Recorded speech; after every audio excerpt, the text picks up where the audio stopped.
مشاهدينا الكرام، أرحب بكم في حلقة جديدة من حلقات سؤال جريء. هذه الحلقة خاصة لأن معي ضيف خاص من بلدي اسمه سعيد أوجيبو. مرحبا بك سعيد. شكرا أخ رشيد، أنا فرحان كثير نكون معك. السلام عليكم et bien bonjour à toutes et à tous. Bonjour سعيد، أنت ولد بلادي؟ Bien sûr, ولد بلادك أنا. Vous êtes d'où?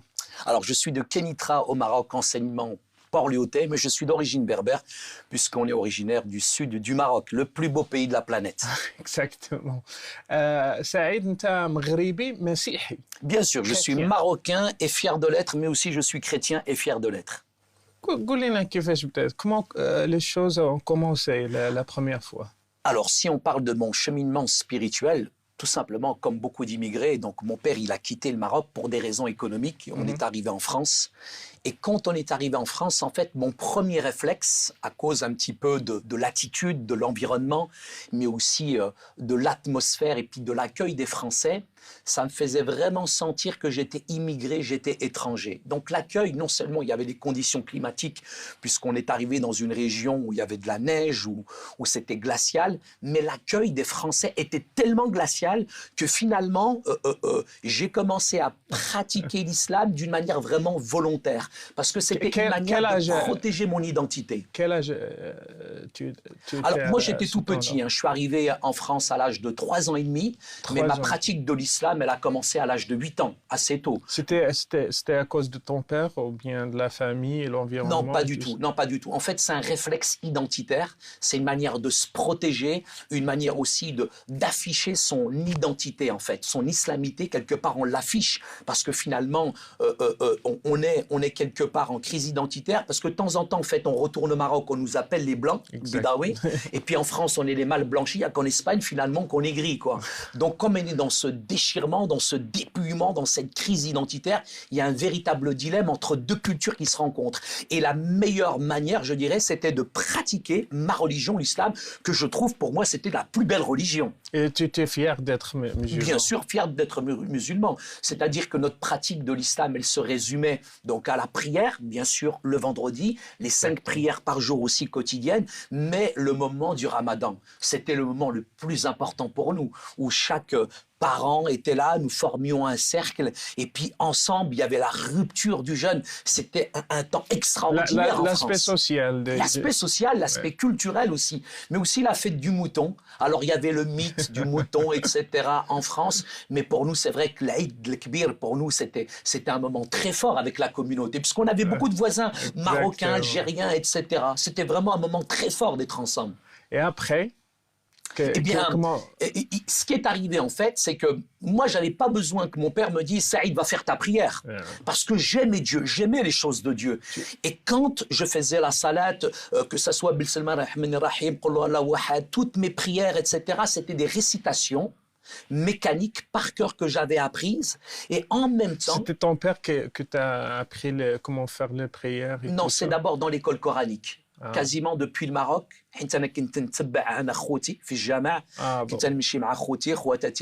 Donc tout petit, je me souviens, c'était sur de la terre battue. Je suis dans un bidonville au Maroc. J'accompagnais mes frères et sœurs.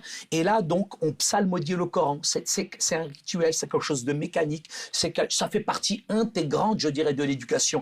Avant d'aller à l'école, je dirais, on est d'abord à l'école coranique. Donc, toutes ces prières, je dirais, moi, je les ai apprises par cœur. Mais en même temps, pour moi, très honnêtement, j'aimais Dieu. J'aimais les choses de Dieu et j'avais pas besoin que mon père me dise « Saïd, fais ta prière ou pas ». Parce que pour moi, je dirais, le moment de la prière, c'était sur une peau de mouton en France. Et j'ai l'impression que je me connectais directement. Donc j'ai l'impression que je me connectais directement en même temps avec le Maroc. C'était une protection. Mais j'ai vraiment senti les limites finalement de la prière parce qu'arrivé un moment, je disais à mon père « Papa, est-ce que je peux encore prier ?» Mon père disait « Là, ça fait khalasti. Ça y est, t'as fait ta prière, t'as pas besoin de plus. » Mais honnêtement, sincèrement, à l'intérieur de mon cœur, j'avais envie d'une intimité, d'une relation avec Dieu. J'avais vraiment envie de communiquer, de parler avec Dieu. Et mon père me dit non, khlas. Et honnêtement, j'avais l'impression que mes prières dépassaient pas le plafond. Pourquoi ce sentiment? Tu t'es pas satisfait de seulement faire les prières et tout ça? Pour moi, effectivement, il y avait comme une insatisfaction C'est-à-dire que c'était des prières qui étaient rituelles, mécaniques, des récitations. Il y avait une forme, c'est vrai, d'adoration, mais en même temps, il n'y avait pas d'intimité avec Dieu. Par exemple, je ne pouvais pas dire librement à Dieu « je t'aime ». Et c'est quelque chose qui est complètement contradictoire. C'est-à-dire qu'en même temps, il y a cette forme d'adoration, mais en même temps, j'avais l'impression que la Livebox ou la Wi-Fi spirituelle, elle était en panne quelque part. Il n'y avait pas de connexion véritablement avec le ciel. Et à l'intérieur de moi-même, j'étais pas satisfait. Donc je disais à mon père, mais justement, papa, j'ai prié, mais je veux encore prier. Il me disait, non, ça y est, c'est fini, tu as fait ta prière. Ouais. Et j'ai senti vraiment les limites, je dirais, dans l'adoration, je dirais, dans la contemplation, dans le fait de vouloir vraiment saisir Dieu, de communiquer avec lui, j'étais limité. Est-ce que ça t'a poussé à chercher plus encore, peut-être il y a d'autres religions, d'autres formes, d'autres chemins à Dieu? Ce qui a développé en moi cette recherche ardente de Dieu, c'est que j'ai posé, parce qu'on est quand même petit, on se pose des questions métaphysiques, etc. Et je me posais cette question et je me disais, mais si je viens à mourir, où est-ce que je vais après la mort? Et ça, très honnêtement, c'est quelque chose qui me hantait, c'est quelque chose qui vraiment à l'intérieur de moi me perturbait, parce que je me disais, mais si je viens à mourir, j'aimerais tellement être avec Dieu, j'aimerais tellement être dans son paradis, dans cet univers-là. Ouais. Et mes parents, j'étais tout petit, j'avais 8 ou 9 ans, j'ai posé la question à mes grands frères, j'ai posé la question aux gens autour de moi, ils me disent « Allahu A'lam », Dieu seul le sait. Exactement. Et moi, je me disais, mais finalement, je suis dans un train, je suis en train de tourner en rond toute ma vie et je ne sais même pas où ce train a réhatné. Je ne sais même pas où ce train va me déposer. Et à l'intérieur de moi, je me disais, c'est pas possible. Nous, en tant que musulmans, nous avons la plus belle, la plus grande des religions dans le monde et on ne sait même pas finalement si nous sommes sauvés ou pas. Et cette, je dirais, question de l'assurance du salut, pour moi, elle était primordiale. Pourquoi je suis sur Terre? Si je suis sur Terre, c'est vraiment, en tout cas pour moi, pour savoir où je vais. Sinon, à quoi ça sert de pratiquer une religion? Wow. Donc, tu t'es vraiment... tu n'es pas content de savoir qu'il n'y a pas d'assurance dans l'islam. Non seulement il n'y avait pas cette assurance du salut, et je respecte l'islam, au niveau théologique, au niveau coranique, aucun musulman sur cette terre ne peut dire qu'il a l'assurance de son salut. Et pour moi, c'est un véritable gouffre, c'est un véritable choc. Et la deuxième chose pour laquelle véritablement j'étais quand même perturbé, je m'interrogeais, pour moi c'était vraiment un questionnement très important, c'est de rentrer dans cette communion, dans cette relation avec Dieu. Ça, c'est important pour moi. C'est vrai que la religion est belle. La religion est belle, elle est impressionnante. Il y a de bons principes de moralité, il y a des choses, je dirais, sur licite, l'illicite, le halal ou le haram, etc. Je dirais, en apparence, la forme est très belle, mais en même temps, à l'intérieur, je m'excuse, mais j'étais comme une carcasse vide, khawi el-dakhl. J'étais vide à l'intérieur de moi. Donc pour moi, c'était vraiment essentiel de connaître la vérité. Et donc, comment tu as fait pour trouver l'assurance, pour trouver le salut, ou bien de trouver cette relation que tu as cherchée avec Dieu, la relation intime? Bien sûr. Alors, tout simplement, quand on quitte son pays, c'est un déchirement. C'est difficile, l'immigration. Et quand on arrive en France, on est étranger, on est perturbé, on est mal accueilli. Et malheureusement, j'ai connu en France le racisme, les discriminations discrètes ou ouvertes, où finalement, à l'intérieur de nous-mêmes, finalement, on est cassé, on est brisé parce qu'on nous renvoie une image qui est négative et ce dénigrement finit par être intégré en même temps, intériorisé et de plus en plus, je ne pratiquais pas un seul islam parce qu'il n'y a pas un islam, il y a plusieurs islams. Exactement. Bien sûr, il y a l'islam de mes parents, un islam traditionnel que je respecte, mais comme en même temps, on subit l'échec scolaire, on subit les discriminations, le racisme, on est plus dans ce qu'on appelle un islam de l'exclusion. Et cet islam de l'exclusion m'a petit à petit basculé dans ce qu'on appelle l'islam radical. Je me suis radicalisé avant beaucoup de personnes. Pourquoi? Parce que j'étais influencé par le contexte géopolitique. J'étais influencé, je dirais, par le conflit israélo-palestinien. J'étais influencé, je dirais, par tous ces États arabes qui sont en situation d'infériorité. Et ça, à l'intérieur de moi-même, il y avait comme une révolte. une véritable violence qui ne se voyait pas en apparence. Mais à l'intérieur de moi-même, cette violence, elle était réelle. Non seulement la violence des médias, non seulement la violence du contexte géopolitique, mais aussi la violence parfois de l'atmosphère des quartiers en France où c'est vraiment violent. Donc, tu veux faire le djihad, tu voulais faire quelque chose contre quelqu'un, ou bien, je ne sais pas, contre qui Contre cette tous colère? les ennemis de l'islam. Pour moi, c'était important de combattre tous les ennemis de l'islam. Et le C'est plus grand qui ennemi de l'islam, les pour ennemis moi, le plus d'islam? grand, c'était ceux qui luttaient contre l'Afghanistan. J'étais tout petit et quand je voyais ce conflit, quand je voyais les images à la télévision, j'avais qu'une envie, mais j'étais trop petit. J'aurais voulu mourir pour Dieu. J'aurais voulu m'engager et lutter contre les Russes parce qu'ils étaient en train de casser, de briser notre peuple en Afghanistan. Et c'est vrai que je vivais en même temps comme un Afghan dans nos quartiers. Je vivais comme un Palestinien dans nos quartiers. Et finalement, cette violence qui avait à l'extérieur a fini par être intégrée, intériorisée à l'intérieur de moi-même. Et cette violence, finalement, qu'est-ce que vous voulez que je devienne? Charlie Gaz de la maison dans la prairie? Qu'est-ce que vous voulez que je devienne? Je suis devenu quelqu'un de violent, quelqu'un avec beaucoup de haine, avec beaucoup d'animosité. Et dans mon quartier, rien ne s'obtenait que par la ruse, le mensonge ou la violence. Et cette violence, elle est devenue mon identité, elle est devenue ma vie et je l'ai reproduit. Alors tout simplement, dans mon quartier dit sensible, je me suis battu contre un voisin où ça a déclenché une grande bagarre. Toute sa famille contre ma famille. Son père, il est venu, il m'a tapé, ma mère, elle est venue, elle l'a déboîté. Sa femme, elle est venue, elle a tapé ma mère. Mon père, il est venu, il a déboîté sa femme. Et ça a fait une émeute. Mais ma mère, je l'ai vue, elle a pris tellement des coups et des coups sur la tête, elle est tombée par terre. Et c'est là où les gendarmes, les pompiers, ils sont arrivés avec l'ambulance et ils ont transporté ma mère à l'hôpital. Et à ce moment-là, j'avais 13-14 ans, j'ai vu la violence qu'il y avait à l'intérieur de moi. C'est-à-dire que je voulais faire le bien, très honnêtement.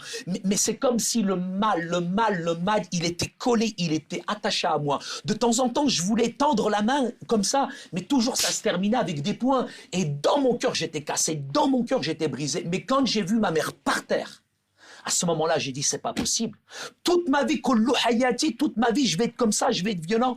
Et à ce moment-là, j'ai vraiment crié à Dieu. J'ai jamais crié à Dieu, hasha haram. Tu peux pas parler à Dieu directement. Ouais. Mais là, j'ai dit, Ya Rabbi, atiqni, aouni, Ya Rabbi, viens, aide-moi, libère-moi de cette haine, libère-moi de cette violence. Et ce qui est arrivé, c'est assez étonnant. Au-dessus de chez nous, il y avait des Français. Ils venaient juste d'habiter au-dessus de chez nous. Et le salut ne peut venir que d'en haut. Ils ont frappé chez nous, toc toc, et ils nous ont dit, on va garder vos petits frères et sœurs parce que votre maman est à l'hôpital. C'est un choc en France.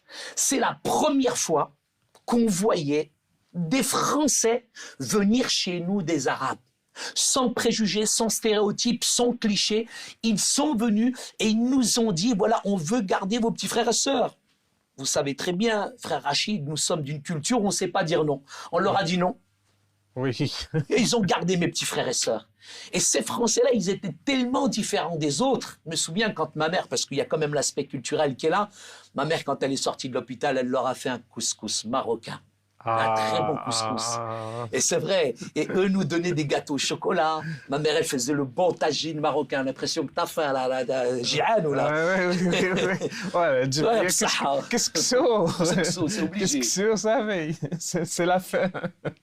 Non, ça a été effectivement, avec cette famille française, une grande amitié. Parce que, très honnêtement, nous étions quand même réticents, méfiants en arrivant en France. En France, il y avait quand même chez nous des préjugés à l'égard des Français, du christianisme. Et moi, je pensais que les chrétiens, c'était tout ce que je voyais à la télévision où tout ce qu'on m'avait dit et toutes ces choses qu'on m'a dit se sont érigées comme des dogmes, elles ont pris des allures de vérité et à l'intérieur de moi-même, finalement, j'avais déjà enfermé l'Occident et les Français dans une boîte. C'est tous des Juifs, c'est Kulhum Ihoud. Pourquoi on a cette attitude? On voit les Français ou bien les chrétiens sont tous des Français, surtout au Maroc, Nsara. Nsara sont contre nous parce que l'histoire joue un rôle aussi parce qu'ils étaient au Maroc pendant... Bien sûr, oui, bien sûr, il y a eu la période... Et après, donc, on voit les Nsara sont les Français, sont contre nous, contre l'islam, contre... Pourquoi on a cette attitude Moi, je pense que tout d'abord, il y a un sentiment, je dirais, qui est d'abord humain. Je pense que quand on parle, par exemple, de racisme, le racisme, il est une réalité. Mais le racisme, c'est pas une affaire de couleur. Je vois bien aujourd'hui dans certaines régions, même en Afrique du Nord, c'est une tribu contre une autre tribu. C'est un quartier contre un autre quartier. Et je pense que c'est lié d'abord, tout vient du cœur. Le racisme, c'est pas une affaire de couleur. C'est une affaire de cœur. Et je pense qu'à l'intérieur, il y a cet égoïsme. Il y a cet ego qui est là. Il y a la peur de l'inconnu, la peur de l'autre. Et c'est vrai qu'on parle du racisme toujours que dans un sens. Mais tout le monde, les uns et les autres, nous avons peur, je dirais, des uns et des autres. Alors, ce qui se passe pour moi, c'est que je pense à l'intérieur de nous, je dirais que parfois nous sommes influencés, je dirais par un courant, une idéologie politique, etc., où certains profitent d'une fragilité, d'une faiblesse pour essayer de nous séduire. Et souvent au nom de la religion, mais c'est plutôt au nom d'une idéologie politique, etc. et tout, je dirais pour influencer les gens. On est dans une société, frère Rachid, où aujourd'hui on communautarise, on catégorise, on met de plus en plus aujourd'hui les gens en opposition, et c'est le règne de l'khouf, la peur aujourd'hui. C'est la peur, mais je crois aujourd'hui dans un Dieu, très honnêtement, qui est venu sur cette terre renverser toutes les barrières sociales et religieuses et qui nous invite à vivre vraiment comme des enfants du Père. Et pour revenir à cette famille-là, ça a été extraordinaire, cette famille-là. Parce que cette famille-là, ils nous ont aimés, ils nous ont considérés, nous nous sommes liés d'amitié avec eux, et il y avait un échange de plats, tagine, gâteau au chocolat, etc. Mais c'est vrai qu'il y a un jour où on a été surpris, c'est qu'ils ont offert une Bible qui s'appelle Muqaddas à ma grande sœur Fatima. Mais ils n'ont pas offert cette Bible, je dirais, comme du prosélytisme. C'est parce que tout d'un coup, ma sœur, quand on s'est lié d'amitié avec eux, ces Français étaient chrétiens. Et comme il y avait une Bible chez eux, et comme le Coran dit le Coran dit respecte aussi les gens du livre, nous avons obéi à ce précepte, à ce décret, à ce commandement, à cet ordre. Et donc ma grande sœur a lu la Bible. Mais attends, l'Injil تحرف. Alors justement, si vous dites que l'Injil Mharraf, j'aimerais savoir où Mharraf, par qui Mharraf et à quel moment Mharraf. Je sais, mais tu n'avais pas cette arrière-pensée que l'Injil, c'est pas le même, l'Évangile, c'est pas le même que... Disons qu'il y a un double discours. Il y a certains qui aujourd'hui viennent de différentes écoles de pensée où ils nous invitent, je dirais, et nous invitent, je dirais, à considérer, à respecter les autres religions, puisque normalement, d'après ce qu'on m'a appris traditionnellement, l'islam c'est la paix, l'islam c'est l'amour, l'islam c'est la tolérance. Donc si l'islam c'est la paix, si l'islam c'est l'amour et la tolérance, donc je dois respecter les autres religions, c'est s'intéresser aux autres religions, et nous avons obéi tout simplement. Et ma grande sœur, Fatima, la première, a commencé à lire la Bible. Mais en lisant la Bible, ça a été une surprise. C'est que ma grande sœur Fatima, elle s'est convertie. Je ne sais pas, Rachid, frère Rachid, si vous réalisez, on est en France, une famille immigrée, pauvre, dans un quartier pauvre, avec une fratrie de 11 enfants, avec une dominante de grands frères. Et notre sœur se met à genoux dans le salon marocain face à mes parents, et j'entends, je suis dans la chambre, mais j'entends ma sœur, parce qu'il y a des mots qu'on ne prononce jamais dans une famille musulmane. Exactement. Et ma sœur dit à mes parents tout d'un coup, Ani Messihiya, maintenant je suis chrétienne. Astaghfirullah. Wow. C'est un séisme, c'est un ouragan, c'est un tremblement de terre. Comment ma grande sœur peut dire, attention, quand ma sœur dit ça, qu'est-ce qu'on fait? Nous, on ferme les fenêtres, on ferme les portes, parce qu'on est plus prisonniers des voisins, de ce que disent les voisins, etc. et tout. Et au moment où ma grande sœur Fatima nous dit qu'elle est chrétienne, c'est l'effondrement, c'est même l'échec de notre migration en France. On a regretté d'être venu en France. Ça a été la chouma, ça a été la honte, ça y est, là, c'était fini, Daniel Lakhira, c'était la fin du monde. Wow. C'est un choc. C'est un double choc. C'est la troisième guerre mondiale. Kefra. Bien sûr, Kefra. Bien sûr, non seulement ça, mais c'est la plus haute trahison pour moi. Moi, j'ai 14 ans. Moi, l'islam, c'est ma fierté. L'islam, c'est mon identité. L'islam, c'est ma religion. Tu veux Et nous mourir sommes en pour France. l'islam. Pardon? Tu voulais mourir pour Bien l'islam. sûr, mais tout musulman est prêt à mourir pour Allah Ta'ala. C'est une réalité. Et ta sœur? Nous, les Français, l'Occident, ils aiment la vie, ils chérissent la vie. Mais nous, la mort nous fait pas peur.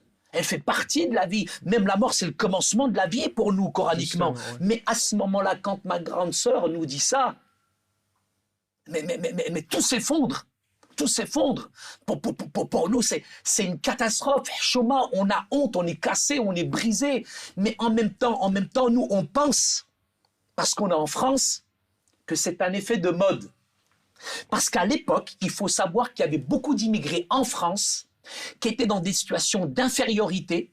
Et en même temps, il y avait toute l'histoire de la guerre d'Algérie, le colonialisme, etc. Et tout cet héritage qui était là finalement fait que certains parents, ils pratiquaient ce qu'on appelle la politique du silence. Ils cachaient leur identité musulmane. Ils n'affichaient pas leur identité musulmane comme on l'affiche aujourd'hui. Si bien que cet islam privatisé, intériorisé, était pratiqué, mais d'une manière, je dirais, cachée. Si bien que là, quand ma grande sœur nous dit finalement qu'elle s'est convertie à Christ, nous, on pensait qu'elle était complexée, qu'elle n'était pas fière de ses origines, et c'était une manière, la conversion d'occidentalisation. C'est-à-dire, elle veut devenir blanche plus blanche transparente. Khlas. Voilà. C'est-à-dire que même à l'époque, frère Rachid, il y avait des filles qui s'appelaient Fatima, et pour travailler à la mairie, elles changeaient de nom, elles devenaient Zama Martine. J'avais des copains, on jouait au foot dans le quartier, dans la cité, ils s'appelaient Momo. Et quand on était au club de foot avec les Français, Max. Ils changeaient de nom parce qu'il y avait un complexe d'infériorité. Il y avait comme une crise d'identité. La plupart des immigrés n'étaient pas fiers de leurs origines, etc. Ouais. Et quand ma sœur nous dit ça, nous on dit que bon, c'est un effet de mode, ça va lui passer, etc.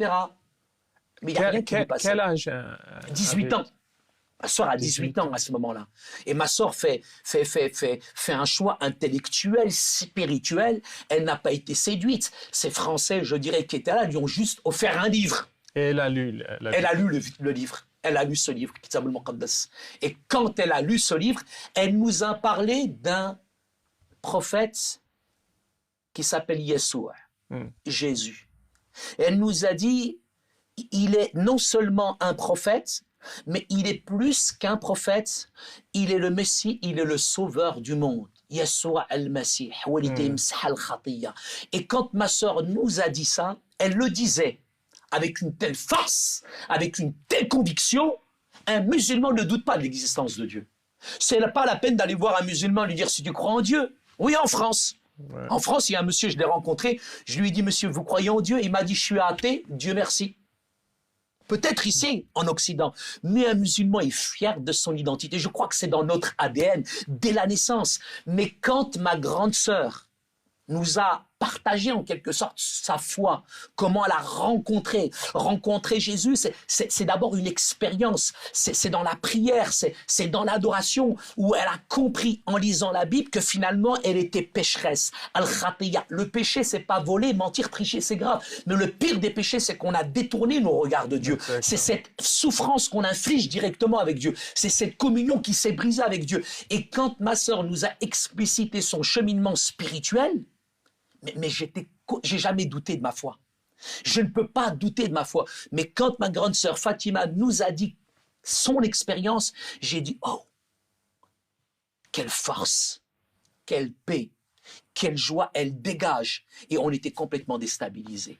Mes parents étaient déstabilisés, on était déstabilisés. Vous savez, en France... Ta mère et ton père, qu'est-ce qu'ils ont fait?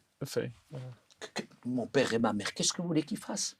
Bien sûr que gentil. Parce que devant les autres, c'est honteux. Mais c'est chouma, c'est honteux. Donc on l'a caché, on l'a calfeutré. Donc très honnêtement, on l'a brutalisé. Mes parents, ma mère l'a frappé, mes grands frères l'ont frappé, et on a déchiré. On a déchiré toute sa Bible.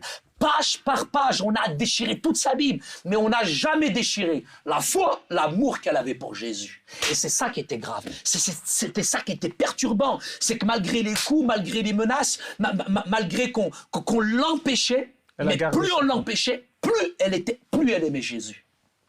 قلت هذه راه مجنونة سحروها. Mais elle aimait Jésus. Vous savez, il Tu y a, il y t'es a- il y a fâché un grand... contre les voisins en haut?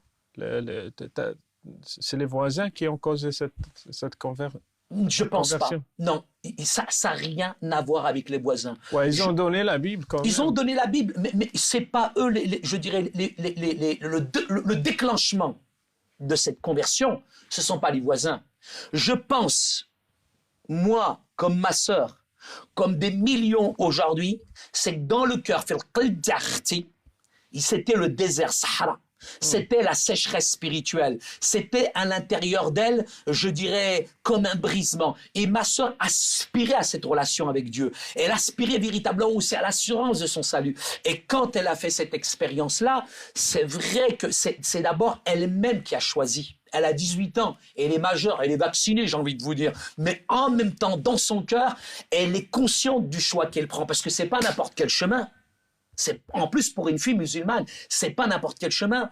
Mais tellement cette rencontre, elle est bouleversante, tellement cette rencontre, elle est forte, on peut plus faire marche arrière. À ce moment-là, mes parents, tout simplement, décident de la laisser tranquille parce qu'ils pensent que ma sœur, dans les mois, dans les années, finalement va changer et qu'elle va revenir finalement à l'islam. Mais c'est tout l'inverse qui se passe. C'est que ma sœur, elle est davantage, je dirais, il y a un grand soufi d'islam qui disait « Celui dont la maladie s'appelle Jésus, il ne pourra jamais en guérir. » Et c'est la réalité pour ma sœur. Ma sœur, et j'ai envie de vous dire, ma sœur, elle est tellement éblouie par Yeshua al-Masih. Elle est subjuguée par la figure du Christ. Elle est tellement envahie, je dirais, par le message de la Bible, qu'elle le vit, ça se voit. Elle n'a même pas besoin de parler, ma sœur. Ma sœur, elle n'a pas besoin de parler. Elle est rayonnante, elle dégage une paix extraordinaire. Et ça dérange. Parce que spirituellement, on le sent, ça dérange, ça nous dérange à l'intérieur de la maison. La Bible, elle est là, elle est en train de la lire, et c'est comme s'il y avait une force qui se dégage finalement de ce message. Et quand ma sœur devient chrétienne, je peux vous dire, ma grande sœur, c'était avant une lionne, une tigresse. Et tout d'un coup, ma sœur, elle se transforme en agneau, elle dégage une paix, elle est souriante, et elle est aimable. On se dit, mais qui il est ce Jésus? Wesh Nabi. Est-ce qu'il est prophète? Wesh le Messie, est-ce qu'il est Messie? Ou alors finalement, est-ce qu'il est le sauveur? Moi, je me pose cette question. J'ai 13-14 ans et je commence à douter de ma propre foi et je me dis, mais qui est ce Jésus pour qu'elle résiste aux coups, aux menaces, à la persécution? C'est que vraiment ce Dieu-là, il a quelque chose à donner. C'est pas possible. Et cette conversion, est-ce que tu as amener ou ramener les questions que tu avais avant, la question de la paix, la question de relations intimes, la question de l'assurance et tout ça, est-ce que... Mais complètement, c'est-à-dire que là, il y a tout qui surgit. Là, tu as ta sœur qui a cette assurance, elle se voit dans son visage. Ma sœur est une menace. Je suis partagé par ce double sentiment de haine, de rejet, parce que ma sœur nous trahit et en même temps j'envie ce qu'elle a. Je veux être comme elle. Je désire ce qu'elle dégage. Mais en même temps, je la hais, je la déteste. Je suis pris à l'intérieur de moi-même contre la haine, contre le mépris. Et en même temps, il y a je l'aime et en même temps, j'ai pitié pour elle. Mais en même temps, je désire ce qu'elle a. Mais j'ai peur. Ana kheft. Bien sûr. J'ai peur de trahir mon pays parce qu'en trahissant ton pays, tu trahis ta religion, tu trahis ta famille, tu trahis plus de 1400 ans d'histoire. Et pour moi, il y a un dilemme, il y a un combat à l'intérieur de moi-même. Et là, encore pire, c'est que d'un seul coup, il y a ce sentiment de vouloir être comme ma soeur, mais en même temps, non, haram, hasha, je peux pas être un kafir, je peux pas. Mais, qu'est-ce qui se passe? C'est que je suis tombé dans un piège. En fait, ma mère, un jour, parce que vous savez très bien, frère Rachid, nous sommes en France.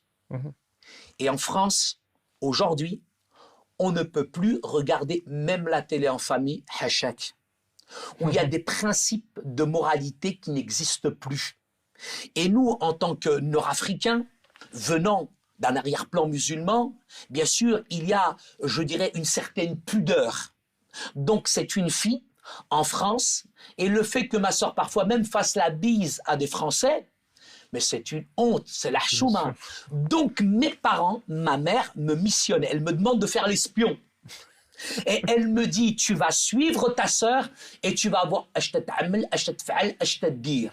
وقالت لي تبعها وشوف فين هي غاديه. دونك انا تبعت اختي مشيت وكنت نتبع حتى هي دخلت في واحد الباب.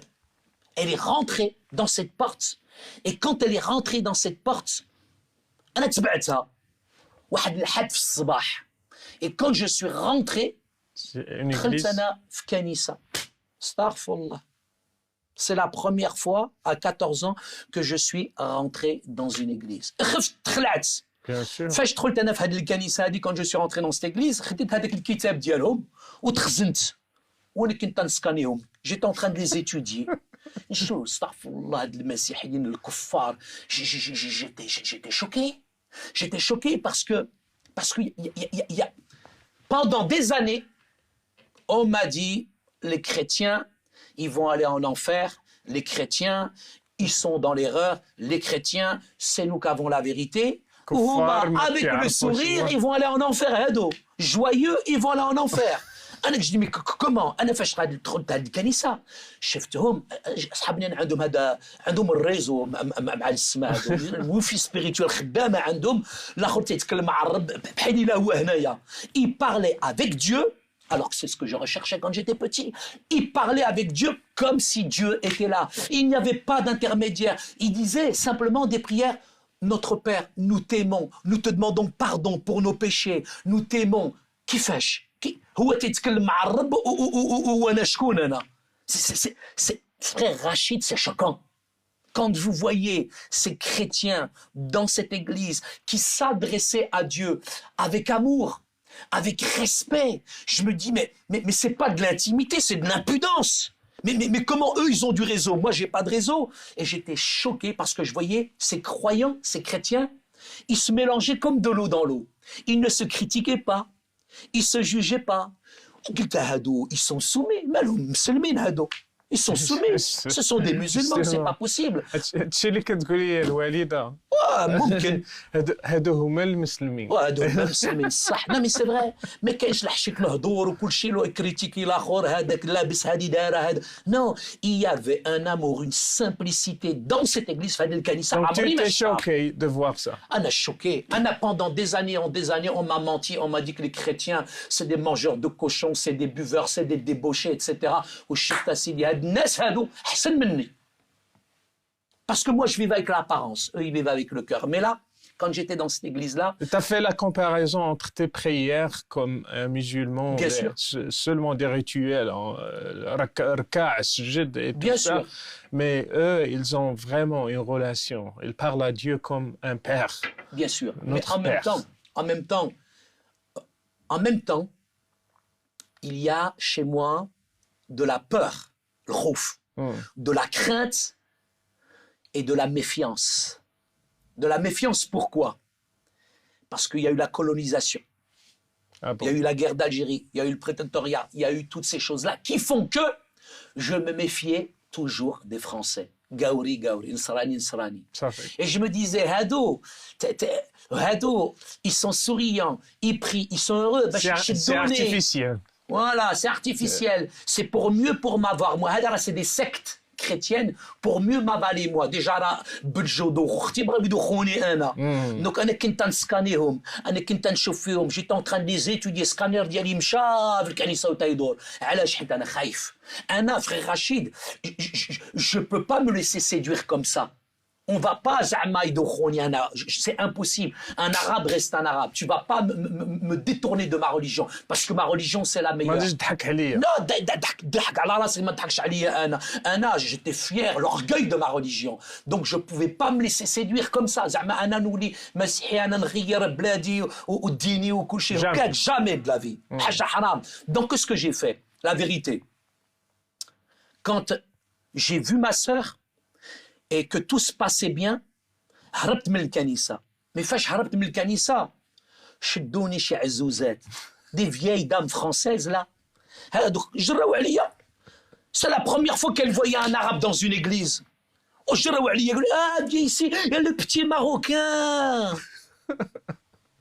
وانا في فرنسا عايش في فرنسا انا لو راسيسم جو كوني انا لو قاوري فاش تهز يدوا عليا باش يضربني وهادو جاو لعندي وتيقول لو بتي ماروكان انا عمرني مشهد المحبه كي شفتها في الكنيسه هذه j'ai jamais vu des gens m'aimer comme on m'a aimé dans cette église. La première fois que je me suis senti aimé en France, alors c'est pas au commissariat de police, c'est dans une église qu'on m'a aimé, que j'ai senti la chaleur, que j'ai senti véritablement l'amour en France.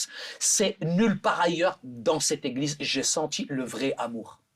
وهاد العزوزات هادو العجوزات هاد العزوزات هاد الشرفات هادو نسيتي الدارجه انا الدارجه ديالي مشات ضعيفه مسكينه انا الدارجه عندي ديال السبعينات انا تضحك عليا نعطيك طريحه انا اعطيتهم هما عطاوني كتاب المقدس اوكي يمودوني بيبل انا خديت هذيك لا بيب فرحان pourquoi j'ai pris cette Bible pour une raison pour trouver toutes les erreurs à l'intérieur. وبديت انا من لا جونيز ومشيت ان اكزود طول حياتي وفاش لحقت انا الانجيل راسي راه طردك ما elle a explosé فاش لحقت انا الانجيل. T'as lu toute la Bible. J'ai lu toute la Bible. Pourquoi? Parce que je voulais sortir ma sœur de la chrétienté. Je voulais voir toutes les erreurs qu'il y avait dans la Bible. Pourquoi? Parce que je me suis dit, ça sera la meilleure manière de lutter contre le christianisme. Et à ce moment-là, j'ai commencé à lire la Bible tranquillement. J'ai tout analysé. Mais quand je suis arrivé à l'évangile, là, راسي راه تفرقع. واحد الراجل ما فيهش الخطية.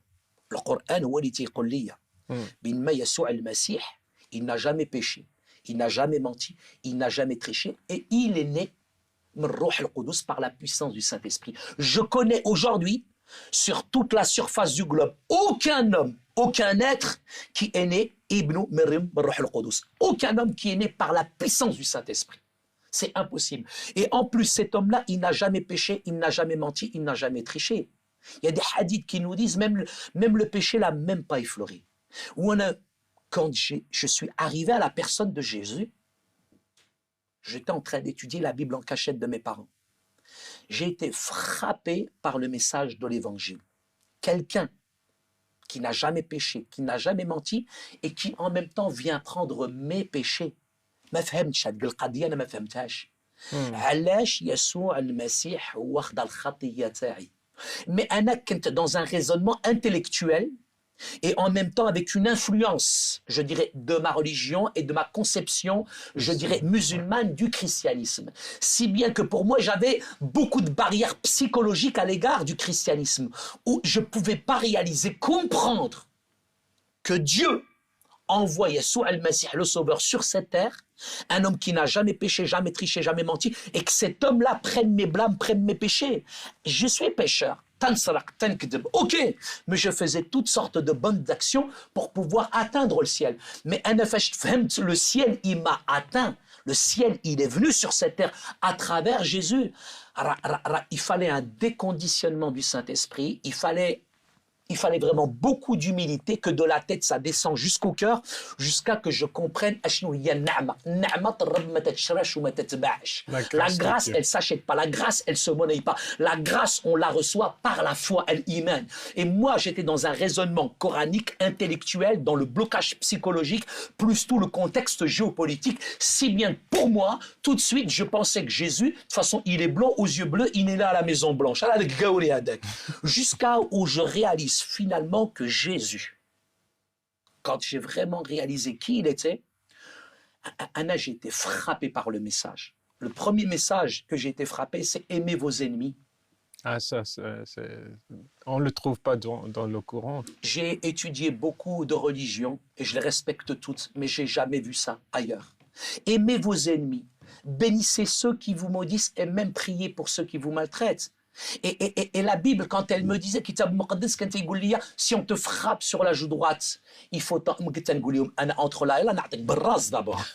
C'est clair, je ne peux pas me laisser faire. Pour moi, si tu me frappes, je te frappe. Si tu me gifles, je te mets 4 gifles. Mais là, quand j'ai vu l'amour de Dieu, il est tellement grand. L'amour de Dieu, il est tellement fort que j'ai été frappé par le message de Jésus. Mais honnêtement, il m'a fallu du temps. كان خصني الوقت. قنيطري كيفاش تقول لواحد قنيطري تقول له لا نجيب لك الموس انا نضربك على هذا الخد دور لي الخد انا نعطيك بالراس قبل ما ندور لك انا هنايا سي نورمال سي ما في j'ai grandi comme ça la violence elle a été toute ma vie et là كتاب المقدس la Bible elle me dit زعما tiens si tu as une chemise tu vas la donner comment je vais donner mais j'ai été subjugué, frappé, je dirais, par le message du Christ, qui est un message d'amour, un message de pardon, un message véritablement qui m'a perturbé. Pendant des mois et des mois, secrètement, j'étudiais la Bible, je posais encore des questions à des imams, je posais des questions autour de moi, j'essayais de comparer, j'ai comparé Mohammed et Jésus, j'ai comparé la Bible et le Coran, et il n'y a pas de comparaison à faire. Quand je suis arrivé à Yeshua al-Masih, à la personne de Jésus, j'ai été frappé par cet homme qui a été suspendu entre le ciel et la terre, et j'ai compris que ce n'est pas les clous qui l'ont gardé sur la croix, mais c'était le mahabba, c'était l'amour qu'il avait pour moi. Et quand j'ai réalisé l'amour de Dieu, là je me suis dit, j'ai laissé le doute s'installer. C'est difficile de laisser le doute s'installer dans son cœur. On ne peut pas laisser le doute, c'est pas possible. Mais j'ai commencé à avoir une critique de mon propre texte, de comparer la Bible et le Coran. Et c'est là où... Tu n'avais pas de questions sur le fait que, par exemple, Jésus est le Fils de Dieu. Comment c'est une question, mais c'est une question qui est fondamentale. C'est une question qui est fondamentale. Mais frère Rachid, si vous êtes au premier étage d'une maison, et vous voyez votre fils que vous aimez en train de se noyer, qu'est-ce que vous faites? Je descends moi-même. Vous allez descendre, mais pourquoi vous allez descendre? Pour le sauver. Pour le sauver, mais parce qu'on l'aime. Est-ce que vous pouvez me décrire cet amour?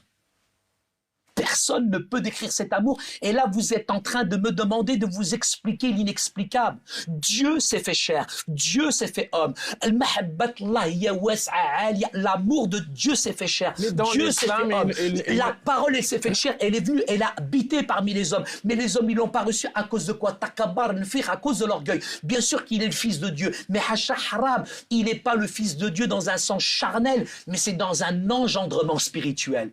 Ibnullah. Et quand on dit Ibnullah, Ibnu Mirmruh al-Qudus, mais en même temps, quand on dit Ibnullah, c'est pas charnel, c'est spirituel. Dieu s'est fait chair. Vous êtes au premier étage, vous voyez votre fils en train de se noyer, vous allez sauter et vous pouvez même pas me décrire cet amour. Et aujourd'hui, vous voulez me décrire l'amour de Dieu, vous pouvez m'écrire tous les livres que vous voulez. Personne ne peut décrire Mahabbatullah, tellement elle est grande. Tu le sais, comme musulmans, on nous dit toujours Hasha, Hasha, Allah. Bien sûr, Comment ça se fait qu'elle a un fils? Bien sûr. Donc, comment tu peux expliquer ça à un musulman comme toi à 14 ans? Dieu a un fils. Pour moi, ce qui est important, c'est de vous dire que Dieu avait une solution, il avait un plan. Depuis le commencement, quand Adam et Ève ont péché, Dieu les a recouverts de la peau d'un animal. Et quand il les a recouverts de la peau d'un animal, ça c'était le symbole d'un sacrifice. Dans le sang, il y avait la vie. Quand Abraham a voulu égorger son fils, là encore, on a le symbole du sacrifice. Mais quand Jean le Baptiste, c'est 2000 ans, c'est pas il n'y a pas longtemps, 2000 ans, quand Jean le Baptiste va voir Jésus, il va dire, voici l'agneau de Dieu qui ôte le péché du monde. Frère Rachid, il fallait quelqu'un de pur, quelqu'un de parfait, qui vienne sur cette terre pour prendre nos péchés, prendre nos erreurs. Et cet être suprême, Allah Ta'ala, que vous le vouliez ou pas, peut-être ça rentre pas dans nos têtes, ça rentre pas dans notre raisonnement, parce que la Bible, Kitab al-Muqaddas, qu'est-ce qu'elle dit? Celui qui s'élève, quand la connaissance s'élève, quand la réflexion s'élève, eh bien, finalement, on peut pas comprendre ça. Mais si tu viens avec un cœur humble, si tu demandes à Dieu de véritablement te montrer la signification du mot Fils de Dieu, Dieu peut te montrer cette signification. Aujourd'hui, tout simplement, moi, je crois, parce que c'est la Bible, Kitab al-Muqaddas, qui me le dit. Je crois que véritablement, Yeshua al-Masih, il est le Fils de Dieu, mais pas comme, je dirais, on nous l'a enseigné coraniquement. Exactement, Parce que je reviens à la Trinité. La Trinité coranique n'a rien à voir avec la Trinité biblique. La Trinité coranique, c'est Dieu, Marie et Jésus. Justement. Alors que la Trinité, je dirais plutôt chrétienne, c'est une triunité. Je dirais c'est le Père, le Fils et le Saint-Esprit.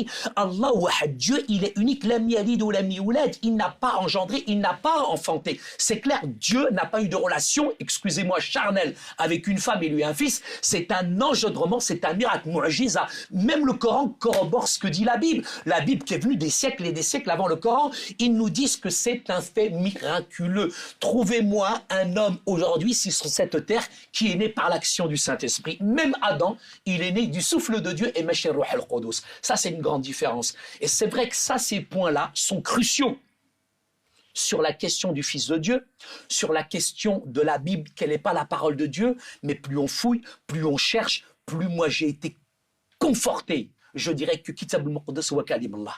J'ai été frappé par ce message de la Bible et c'est cette Bible qui a commencé, parce que j'ai pas fini, cette Bible a commencé à changer mes sentiments, à transformer mon cœur.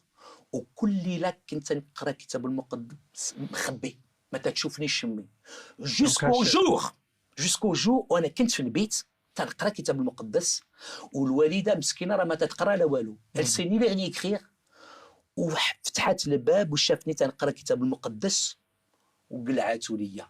ما تتقرا لا والو. Elle savait que c'était la Bible. Spirituellement تيشمو. Ma mère savait que c'était la Bible. Et quand elle m'a arraché la Bible كان عندي 14 عام.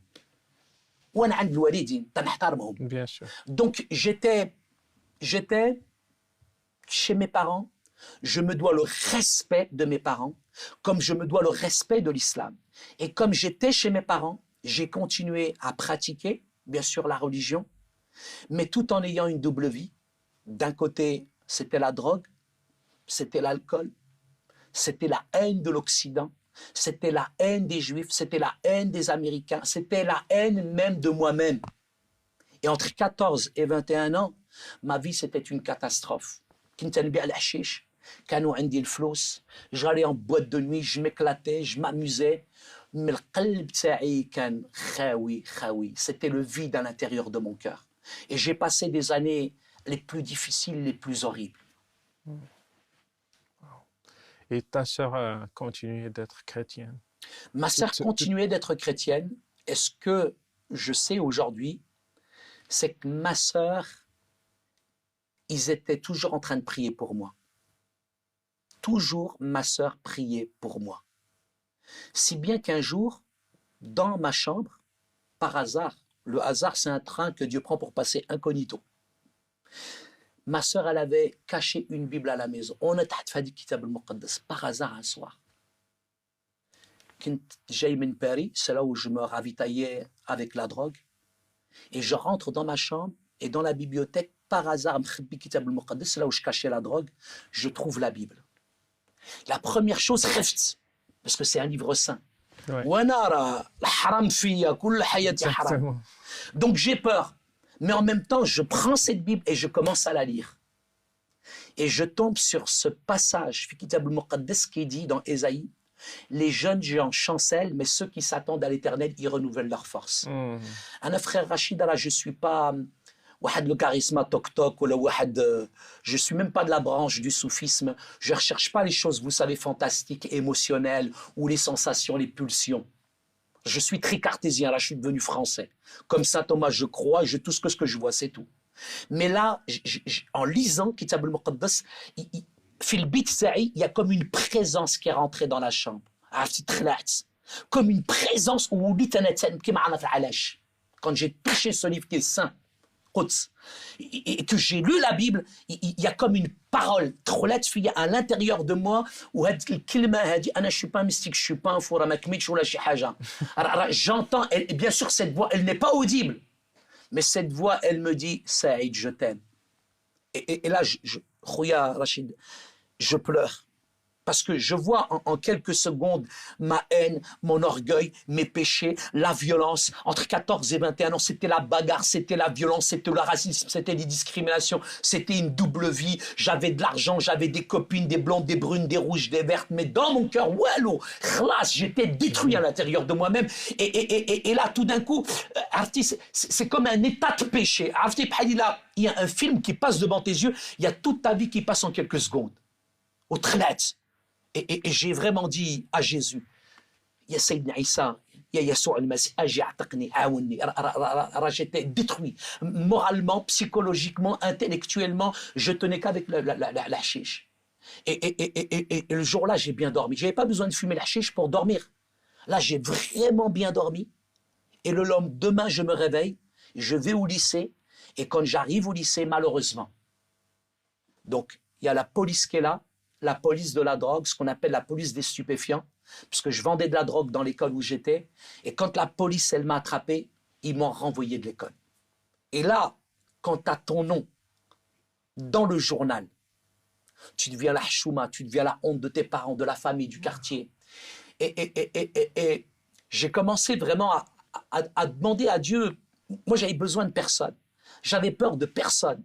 Et c'était ma vie. J'ai grandi comme ça, le debza, j'ai besoin de personne. Je ne suis pas quelqu'un de faible par nature. Et même la faiblesse, je l'aime bien. La violence, je l'aime bien. L'échec, je l'aime bien. Toute ma vie, ça a été un échec. Toute ma vie, ça a été de la violence. J'avais peur de personne. Mais là, pour une fois dans ma vie, j'ai dit, Dieu, aide-moi. Parce que je ne pouvais plus rien faire. J'étais comme au pied du mur. Pas par faiblesse, mais parce que je savais que si je continuais comme ça, j'allais mourir. Et à ce moment-là, quand j'ai crié à Dieu, Khadid Kitab al-Muqaddas, ou Kitab al-Muqaddas, la Bible, elle est claire.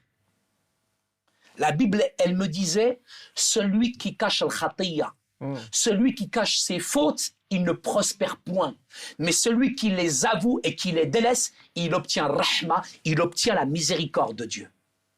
Celui qui cache ses fautes, jamais il va grandir. Mais celui qui les confesse, la repentance, c'est confesser pas simplement avec la tête, avec les lèvres, mais avec le cœur. La repentance, c'est pas juste une espèce d'excuse du bout des lèvres, mais vraiment demander pardon à Dieu. Et là, à ce moment-là, quand j'ai vraiment demandé pardon à Dieu avec mon cœur, Dieu a complètement commencé à changer ma vie. Dieu m'a donné un lycée. Parce que je crois que Dieu y répond à la prière. Si tu demandes à Dieu quelque chose avec ton cœur, que c'est conforme à la parole de Dieu, c'est dans sa volonté et c'est pour ton bien, ton bénéfice, eh bien Dieu exauce la prière. J'ai demandé à Dieu de me donner un lycée alors que dans toute la région, j'avais ma réputation, frère Rachid. Tous les lycées me connaissaient pour la drogue, etc., la violence que je faisais partout. Les lycées ne m'acceptent pas. Il y a un lycée qui m'accepte. C'était juste à côté de celui qui était chez ma sœur Fatima. Ce qui fait que moi, j'allais au lycée du lundi au vendredi, et le samedi, Allah que tu m'ouvres, j'allais en discothèque, mais le dimanche matin, ma sœur, تتفيقني تتعطيني بالرجل يلا هنود وتنمشي معها الكنيسة كل حد ولاني انا كيفاش نمشي للكنيسة samedi soir الله تموفت تنكمي ومضايخ وتنمشي للكنيسة مع بنج دبلفي وتنسمع هذاك الباستور هذاك الفقيه تاعهم دائما تيقول شي كلمات وهذوك الكلمات تيجيو ليا النيشان وانا تنتخاصم مع اختي je me dispute avec ma sœur parce que je dis à ma sœur mais attends c'est pas la peine de raconter au pasteur ma vie d'accord et تقول لي انا ما قلت له والو تقول لي الروح القدس c'est le Saint-Esprit. C'était tellement précis ce que disait le pasteur, c'était incroyable. وانا وليت نفهم هذيك la double vie. Tu ne peux pas vivre ici sur cette terre toute ta vie double vie. Ça ne marche pas avec Dieu. Ouais. Arrive un moment, il faut que tu sois en règle avec Dieu. Tu peux tromper les hommes, tu peux tromper les gens de l'église, les gens de la mosquée, tu peux tromper tes parents, tu peux tromper ton environnement. Mais Dieu, Yassoua al-Masih, on ne se moque pas de lui. On ne trompe pas Jésus. Et arrivé à un moment, j'ai vraiment tremblé dans la présence de Dieu. Et j'ai vraiment compris, c'est pas simplement voler, mentir, tricher, toutes ces choses-là. Mais le khatiya, c'est que j'étais un hypocrite, j'étais un lâche et j'avais une double vie. Et devant Dieu, je devais lui demander pardon. Ou intellectuellement, je sais ce que c'est que le péché. Mais quand j'ai compris le sens de la croix, quand j'ai compris ce que c'était que l'amour de Dieu, quand j'ai compris qu'il y a Yeshua al-Masih, c'est pas simplement le petit sauveur qu'on sort à Noël avec la bûche, le pain d'épices, toutes ces choses-là. Yeshua al-Masih, c'est pas le 24 décembre. Yeshua al-Masih, c'est les 365 jours. Yeshua al-Masih, c'est toute ma vie. Et là, j'ai compris, j'ai réalisé ce que c'était que la croix. Et quand j'ai été frappé par le message de la croix, j'ai compris qu'il n'est pas le sauveur seulement, mais il est Seigneur de ma vie. Il doit diriger ma vie. Il est le maître de ma vie. Mais frère Rachid, je ne savais pas ce que c'était que la soumission et l'obéissance. Je ne voulais même pas que mon père, à moi, ou les Français, je dirais, j'obéisse à qui que ce soit. Mais là, j'ai dû me soumettre à Yeshua al-Masih. Parce qu'il était le maître. Il était celui qui devait combler, diriger ma vie. Et je l'ai accepté. Et au moment où j'ai accepté Jésus comme sauveur, comme Seigneur de ma vie, j'ai pleuré pendant 3 heures. Je savais même pas pourquoi je pleurais, mais j'ai comme quelque chose qui m'a envahi, et toutes ces choses qui m'ont envahi me montraient mes péchés, mes erreurs. Comment je suis pas comme ça. C'est comme il a un miroir. C'est comme si tu voyais un miroir, et dans ce miroir, finalement, tu vois toute ta vie défiler. Mais j'ai dû abdiquer, j'ai dû accepter mon péché. Et Dieu m'a convaincu de péché, de justice et de jugement. Et quand là, véritablement, j'ai réalisé la croix, vraiment, il y avait comme une tristesse qui m'a envahi, une tristesse très forte qui m'a envahi, mais en même temps un sentiment de joie qui me disait « Je t'aime et je te pardonne pour tes péchés ». Ce jour-là, il a... Ta sœur était avec toi? Non, il n'était pas. J'étais tout seul dans ma chambre. C'est comme si j'étais né une deuxième fois. Je ne sais pas ce qui m'arrivait. Physiquement, intellectuellement, psychiquement, j'avais l'impression que tout d'un coup, le Saïd, l'ancien, il est parti. Et j'étais une personne nouvelle. Où j'ai une joie extraordinaire. Tu parles de ma mère. Elle aime Walida. Mais j'étais tellement heureux, j'étais tellement joyeux, j'étais tellement envahi d'un sentiment, d'une joie extraordinaire. C'était fort, c'était vraiment beau. قلتي كتبوس فيها ولا شنو؟ Non, parce que tu sais très bien culturellement, je dirais, cette affection, cet amour, tu le partages pas comme ça. C'est clair, c'est difficile. Mais quand là, Dieu m'a montré qui j'étais, j'ai vu le mal que j'ai fait à ma mère, j'ai vu le mal que j'ai fait à mes petits frères, j'ai vu le mal que j'ai fait même aux Français autour de moi, j'ai vu la drogue que je dealais, tout ça, et j'ai dit non, haram, c'est pas bien de faire ça. T'as une chiffre le quartier, la cité, ou t'as une bousse Nsara, ou Kouché, t'es goulou hadar, il est devenu curé, ou là, devenu un prêtre, Adam Shafiha. Et ma mère, la première fois, c'est vrai, quand je suis allé vers elle, m'a vu de loin, elle a vu la joie, le visage, c'est le visage. Mais ce qui s'est passé, c'est que on n'a pas besoin de parler. كنتي 14 ans في هذا الوقت؟ 18 ans. 18 ans. 18 ans.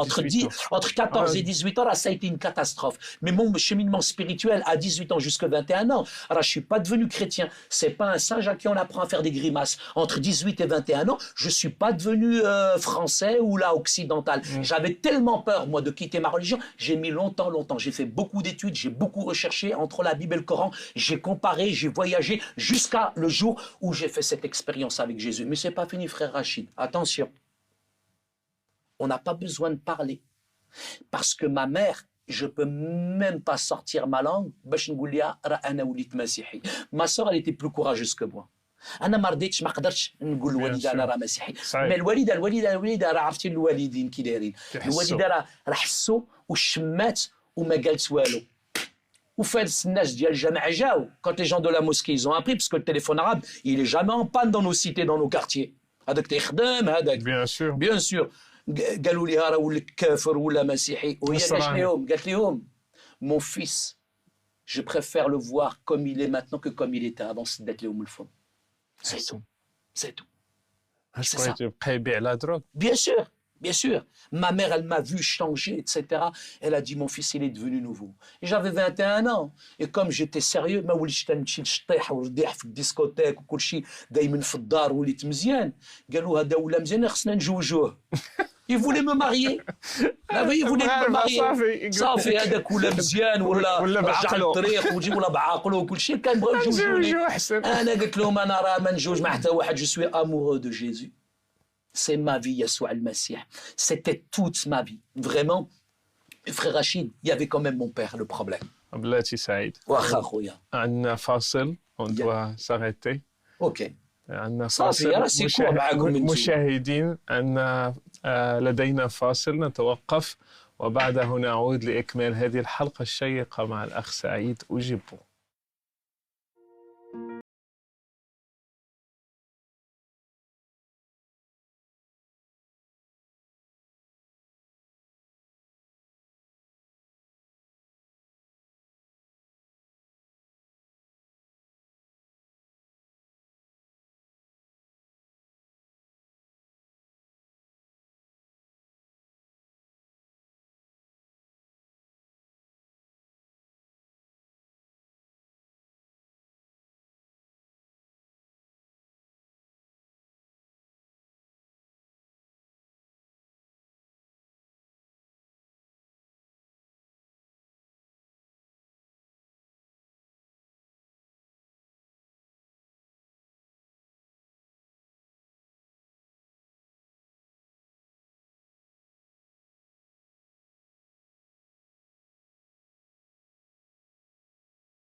السؤال جري. Saïd, tu as commencé à parler de ton père. Donc, qu'est-ce qui s'est passé avec ton père? Écoute, suite à ma conversion, c'est vrai que c'était difficile, je dirais, de parler avec son père. Moi, j'ai eu très peu de communication. Je dirais, mon père s'emmurait, je dirais, dans le silence. Je pouvais rester, je dirais, à l'intérieur de la maison pendant 1 an, juste en ayant des conversations qui sont formelles avec mon père. Et la relation père-fils, culturellement, est très difficile. Ouais. Moi, j'ai jamais regardé même mon père dans les yeux. J'ai jamais eu vraiment de véritable communication avec lui. Et je pense à un héritage, parce que mon père, c'est ce qu'il a hérité, c'est ce qu'il a transmis. Mais en même temps, il y avait des choses quand même dans ma famille qui me heurtaient, qui me gênaient, qui me perturbaient. J'ai vu beaucoup de violence. Mais quand je me suis converti, j'avais comme un sentiment de haine à l'égard de mon père, parce que c'était difficile, certaines choses que j'avais vécues. L'argent qu'on avait partait au Maroc pour des maisons dans lesquelles finalement on n'a jamais habité à l'intérieur. Ouais. Et nous, on était là dans une situation vraiment pauvre en France, si bien que dans mon cœur, j'avais cultivé beaucoup d'haine, beaucoup d'animosité à l'égard de mon père. Et alors que j'étais chrétien, j'allais à l'église, j'étais baptisé, mais je haïssais, je détestais mon père à l'intérieur de moi-même. Mais tu peux tromper une religion, mais pas Jésus. Ouais. Parce que Jésus, lui, il n'y a pas de double discours. Tu es obligé d'être authentique avec le Christ. Et Ruh al-Qudus, la puissance du Saint-Esprit, me mettait toujours en exergue, finalement, le conflit que j'avais avec mon père. Il savait que tu étais chrétien? Bien sûr qu'il le savait. Mon père, tout de suite, a vu le changement, la transformation. Mais c'est tabou. T'as pas parlé de ça? Non, c'est tabou. C'est tabou d'en parler. En même temps, il n'ose pas. Moi, j'ose pas lui dire, etc. et tout.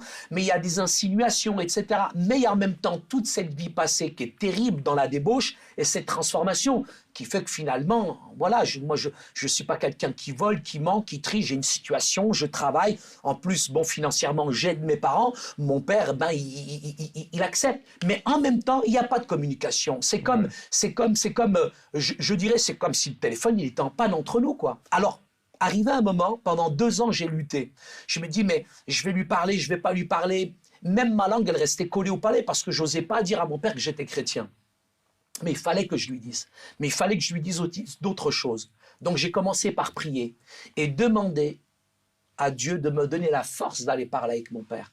Et parfois même, je faisais des périodes de jeûne où je ne mangeais pas, où j'étais vraiment... Le jeûne, c'est pas simplement, je dirais, la négation, je dirais, de la substance, je dirais mentalement, ou psychiquement ou physiquement, mais c'est plutôt cette relation qu'on a dans le jeûne.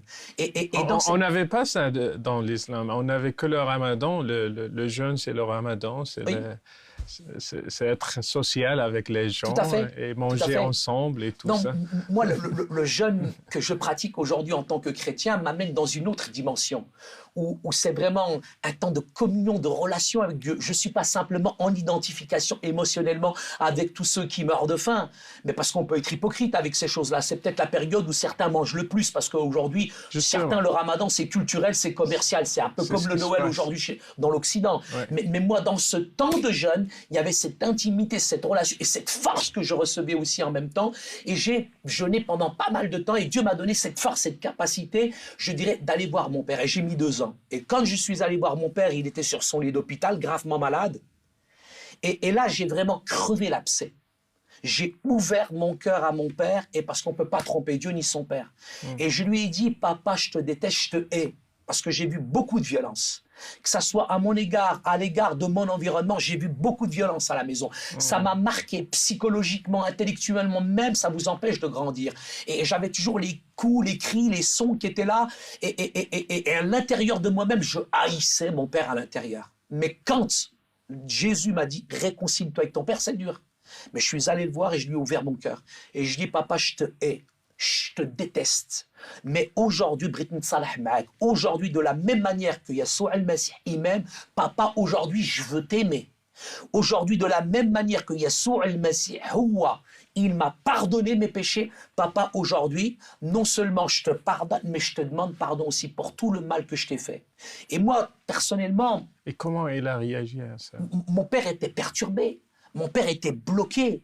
Mon père, jamais je me suis exprimé. On n'entend pas de son fils de dire ça face à face. C'est clair. Mais moi, j'ai regardé droit mon père dans les yeux et je devais lui dire les choses. Je ne pouvais plus passer, je ne pouvais plus supporter. Il fallait vraiment que je lui dise les choses telles qu'elles étaient dans mon cœur. Mais quand je lui ai ouvert mon cœur, je lui ai expliqué certaines situations qu'on avait vécues, qui étaient difficiles, etc. Il les a reconnues. J'ai reconnu aussi mes fautes. Il a reconnu ses erreurs. Et à partir de là, moi, j'ai vu mon père pleurer.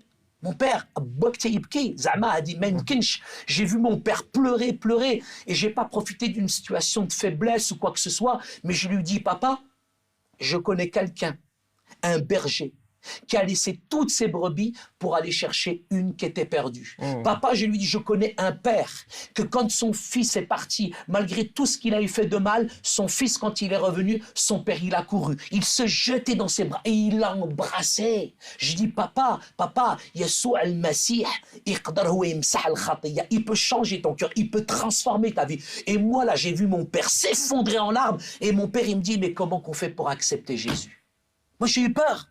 Et je lui dis parce que je voulais vraiment qu'il comprenne mon père. Je voulais vraiment qu'il réalise que la conversion, on se convertit pas on se convertit pas pour devenir français ou occidental. On se convertit parce que Jésus, c'est la seule solution. Il n'y a qu'un seul médiateur entre Dieu et les hommes, Yahshua al-Masih. Yahshua al-Masih, Jésus, il n'est pas un des chemins sur cette planète, il est le chemin. Il n'est pas une des vérités. Il n'y en a qu'une, c'est celle du cœur. Et en plus, et je lui dis, papa, si tu l'acceptes, il peut changer, transformer ta vie. Et mon père a fait ce cheminement spirituel. Il a compris ça. Il a compris ça. J'ai pu parler, dialoguer avec lui, et ça a été un changement, une transformation. Moi, j'aurais jamais compris. Tu n'étais pas surpris la réaction comme Bien ça? sûr. Il accepte sur Mais place. je me demandais justement s'il avait compris, réalisé. Mais quand j'ai vu mon père s'effondrer, vous savez, quand il y a cette présence de Dieu, quand elle nous touche, cette grâce particulière, cette irruption de la grâce, c'est quelque chose de formidable, de fondamental, de miraculeux. Et à ce moment-là, mon père, il m'a dit, mais moi aussi, je veux faire cette expérience. Et quand mon père a fait cette expérience, mon père, c'est devenu un père, où je l'ai serré dans mes bras, où je lui ai dit Ana Amri man qult papa je t'aime. Là j'ai serré mon père dans les bras et je lui dis papa je t'aime. Et c'est devenu un véritable père pour moi, c'est devenu un frère pour moi, c'est devenu un ami pour moi. Et mon père, pendant, je dirais, des années et des années, nous nous sommes réconciliés. Et je réalise une chose, frère Rachid, c'est que la religion, elle nous éloigne de Dieu.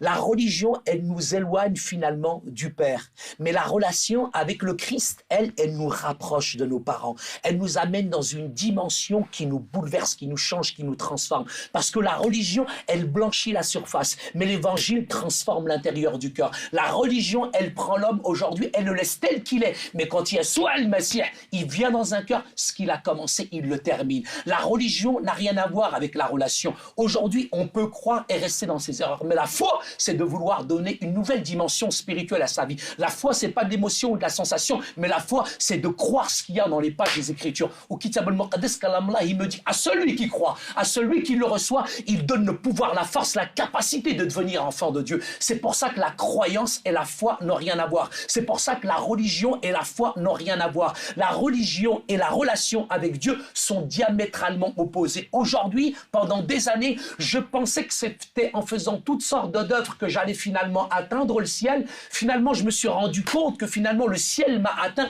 à travers Jésus et il m'a réconcilié. Jésus, il est venu renverser toutes les barrières sociales et religieuses et il nous invite véritablement à vivre comme des enfants du Père. Et Dieu, Yeshua al-Masih, il n'y a personne, aucun psychologue, aucun psychothérapeute, aucune thérapie, aucune politique, aucune religion ne peut changer un être humain. Personne ne peut changer Saïd, mais Yeshua al-Masih هو اللي يبدل قلبي وحياتي وحتى واحد ما غيبدل قلبي وحياتي إلا يسوع المسيح هو الحق هو الحياة هو الطريق. Amin. Amin. Waouh, là, ta mère, comment elle a réagi? Ma mère, vous savez, une maman, quand elle m'a vu, Elle a dit ça devant tout le monde, bien ton sûr, père?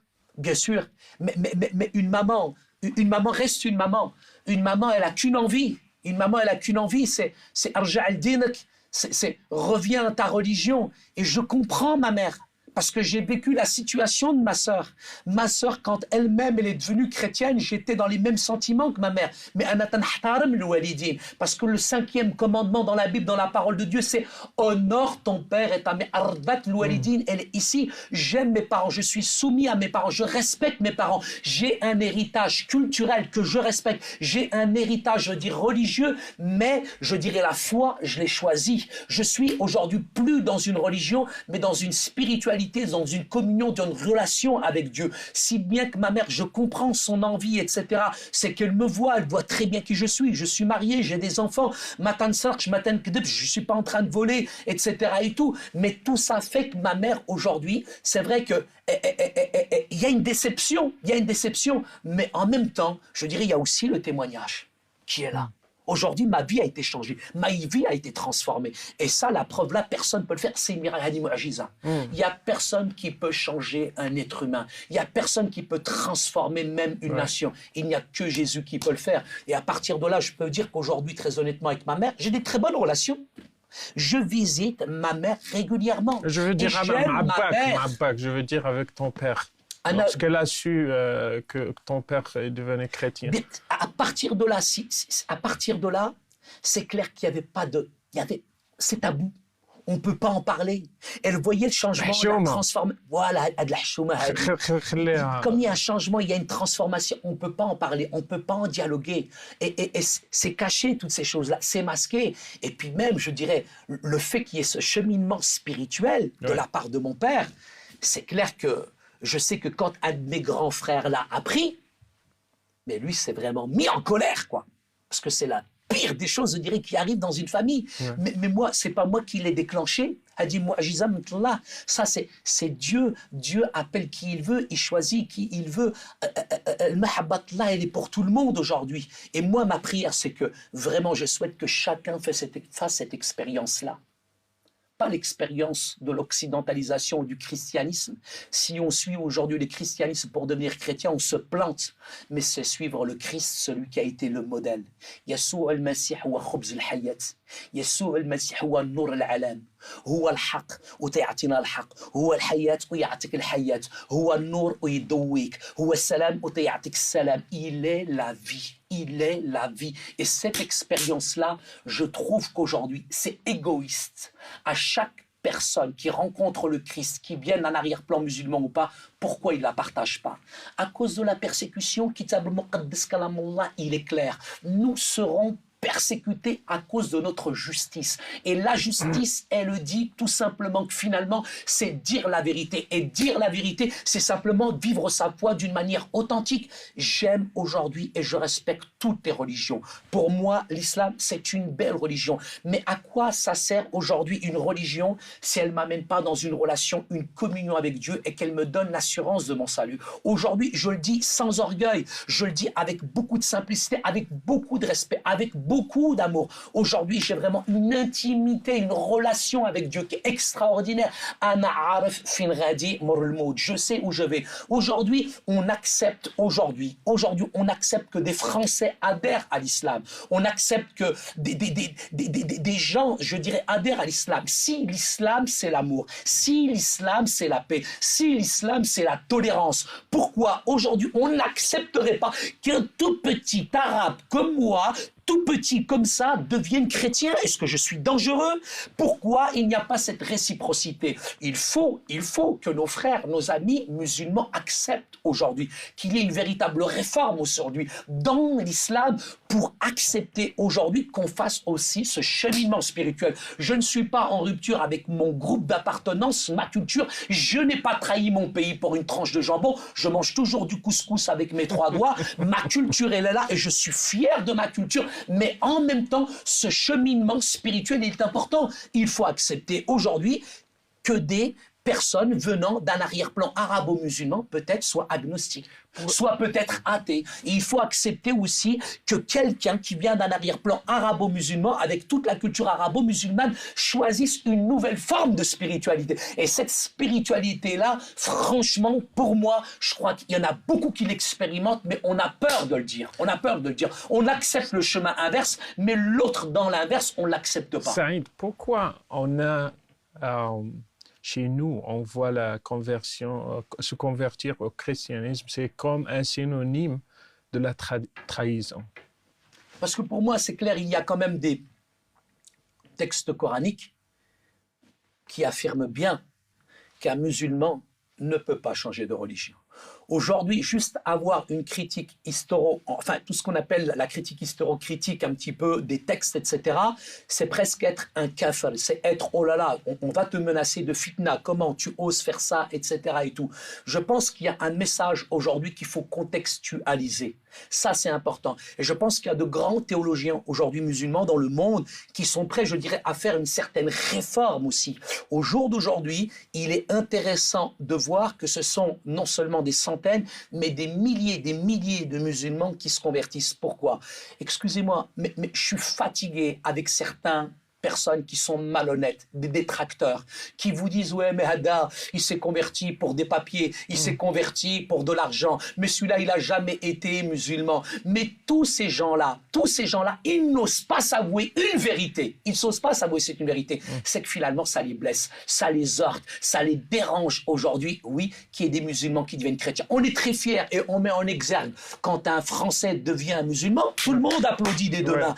Mais il faut aussi accepter qu'un musulman puisse faire le cheminement spirituel inverse en découvrant Yeshua al-Messie, la personne de Jésus. Je dirais même dans le soufisme, même dans certains courants de l'islam, on reconnaît cette personne de Jésus. Et la personne de Jésus, pour moi, elle n'est pas liée, elle n'est pas enfermée dans une boîte, dans une religion. Jésus, c'est un sémite, c'est un oriental, il appartient à tout le monde. Et je pense qu'aujourd'hui, les temps sont mûrs pour qu'il y ait de véritables réformes et qu'on accepte non seulement de la part des grands ulémas, des grands responsables religieux dans le monde, etc. et tout. Là, je fais référence au wahhabisme d'Arabie Saoudite ou alors, je dirais, à la grande école El-Azhar d'Égypte, où moi-même, d'ailleurs, j'ai invité, frère Rachid, le professeur je dirais, d'islam, de cette faculté de théologie d'El-Azhar, Mohamed El-Shahat El-Gindi. Et dernièrement, j'ai invité 2 orateurs très importants, parce que vous savez, je travaille beaucoup dans le dialogue interreligieux. Pour moi, c'est important de dialoguer. Dialoguer aussi avec mes frères et mes amis musulmans,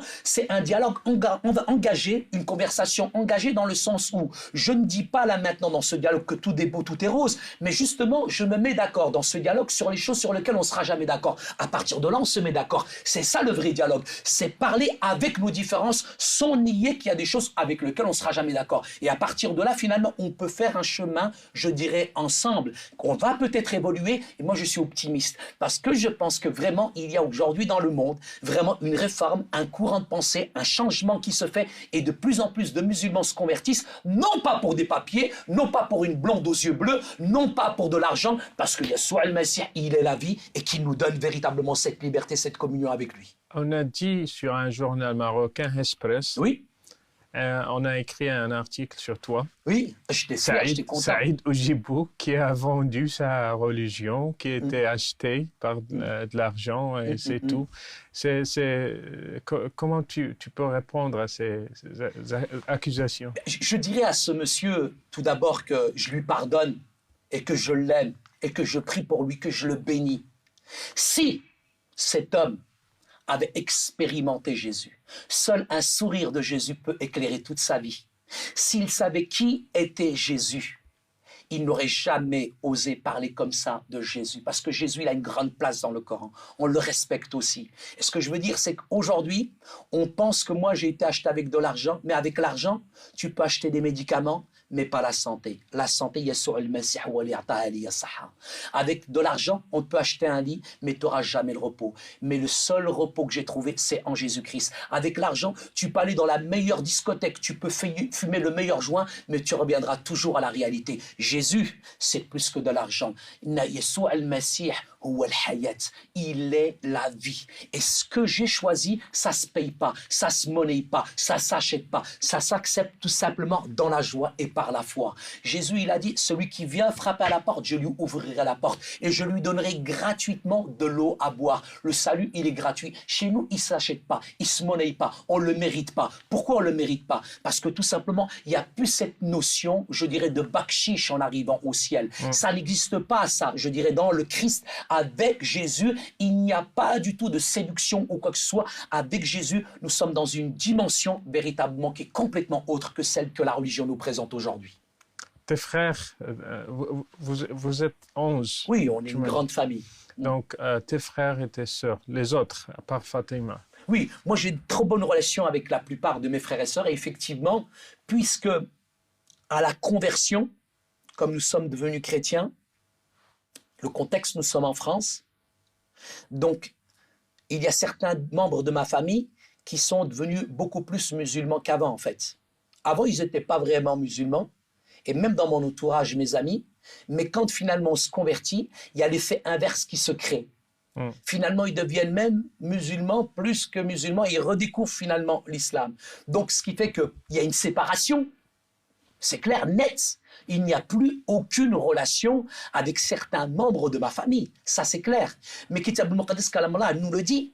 On va être persécuté. C'est une réalité. Je dirais, frère Rachid, la conversion, c'est pas Disneyland. On pense que devenir chrétien, tout est beau, tout est rose, etc.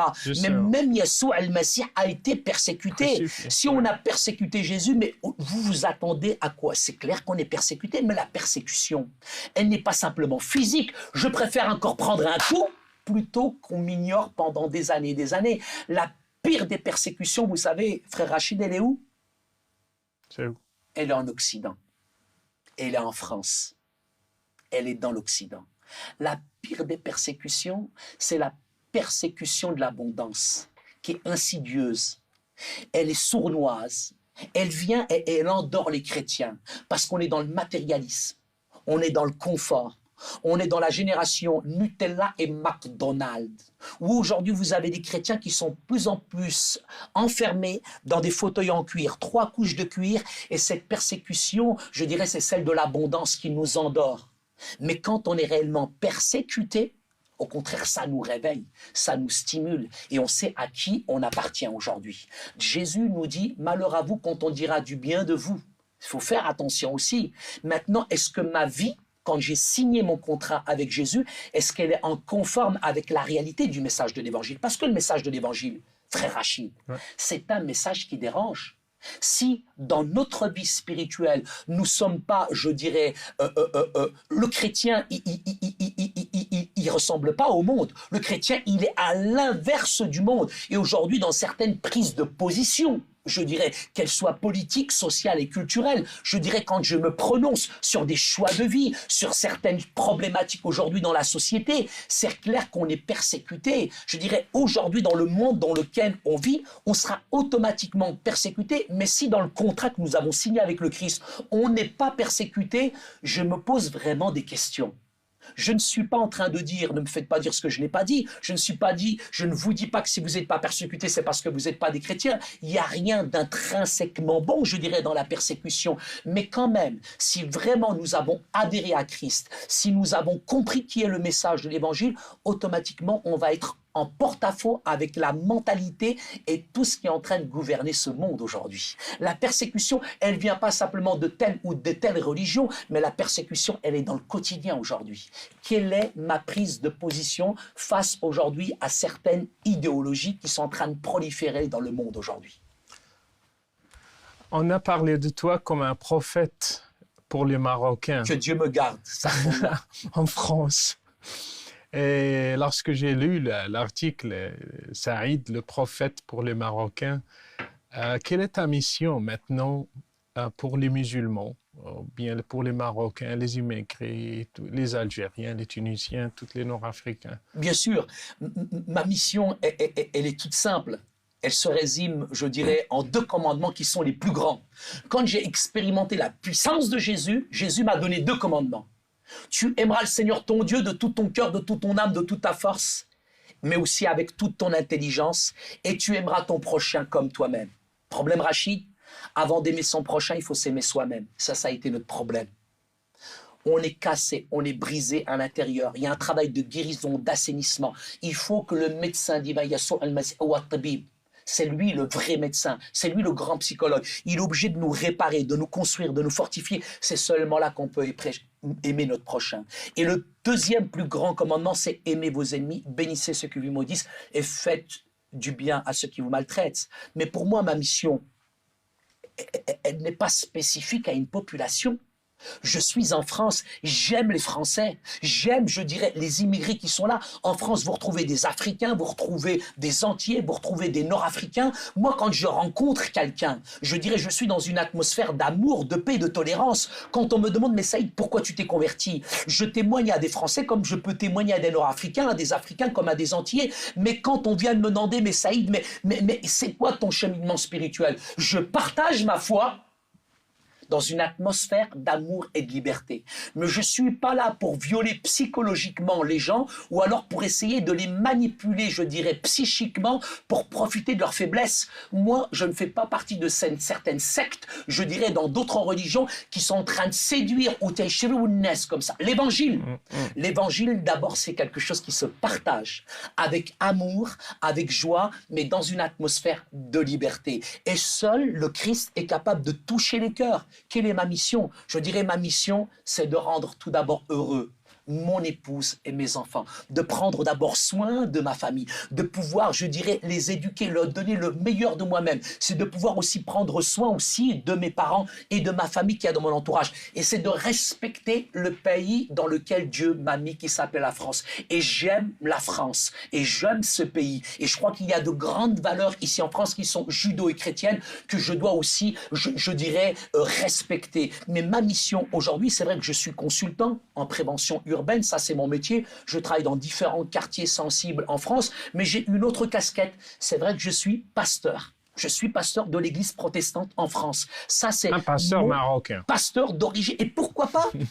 Pourquoi pas qu'il y aurait aujourd'hui des pasteurs marocains, des théologiens aujourd'hui qui seraient d'origine nord-africaine et qui seraient chrétiens? J'ai envie de vous dire, cher Rachid, avant même que l'Afrique du Nord, je dirais, soit envahie par les vagues musulmanes, cette terre, Jdodi, comme on dit, Jdodi, mes ancêtres, Saint Augustin, Saint Tertullien, Saint Cyprien, tous ces gens-là, toute cette contrée, je dirais de l'Afrique du Nord, était chrétienne. J'ai envie de vous dire que j'ai retrouvé mes racines chrétiennes, pas simplement culturelles, mais j'ai surtout fait une expérience avec le Christ. Et ça, c'est important pour moi. Le Christ, c'est une expérience. La foi, c'est du domaine du privé. Mais personne ne peut expérimenter ça dans son cœur et dans sa vie s'il ne le demande pas. Mais pour moi, ce que je demande véritablement aux gens, ma mission, c'est de leur dire si ton cœur est vide, si tu es fatigué, si tu es lassé. C'est facile qu'on dise, on catégorise, on communautarise, on dit ouais le christianisme ceci, cela, on met en exergue tous les défauts de l'Occident, du christianisme, on pense que Jésus il est né à la Maison Blanche. Non, non. Avant d'écouter les critiques, les sarcasmes, tous les bruits négatifs, c'est de faire nos propres recherches. Si j'ai une épine ici dans la main, je ne vais pas la chercher dans le pied, il faut aller à la racine des choses. Et ce que je demande aux gens, c'est de commencer à faire attention à tout ce qu'ils entendent. Et tout ce qu'ils entendent n'est pas vérité. Tout ce qui est poudre aux yeux n'est pas vérité. Et ce qui est important pour moi, c'est que les gens recherchent la vérité, et la vérité, elle est dans le cœur. سعيد شكرا خويا شكرا خويا ربي يباركك سالينا البرنامج شكرا شكرا مشاهدين كنا مع شهادة رائعة للأخ سعيد أوجيبو ألتقي بكم في حلقة أخرى وإلى اللقاء